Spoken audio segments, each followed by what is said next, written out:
Davom etamiz. Bugungi texnika-texnologiya asrida hayotimizni internetsiz tasavvur qila olmaymiz. Bu imkoniyatlardan firibgarlar ham unumli foydalanishga urinishmoqda. Ular orasida eng ko'p onlayn buyurtma orqali xarid uchun haq to'lanib, buyurtmaning xaridorga yetkazib berilmasligi bilan bog'liq noqonuniy harakatlar ham sodir bo'lmoqda. Termiz shahrida ana shunday firibgarlik holatlaridan biri aniqlandi. Hozir shu haqda.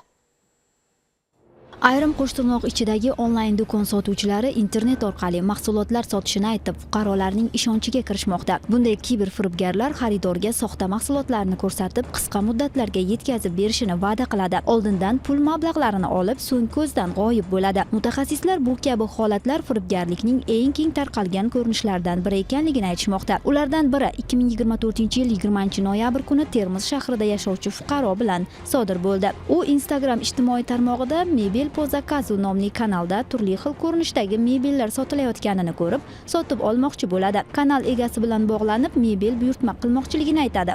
Fuqaro tanlagan mebel 12 millionligi va yarmini, ya'ni 6 million so'mni oldindan to'lov qilishini aytadi.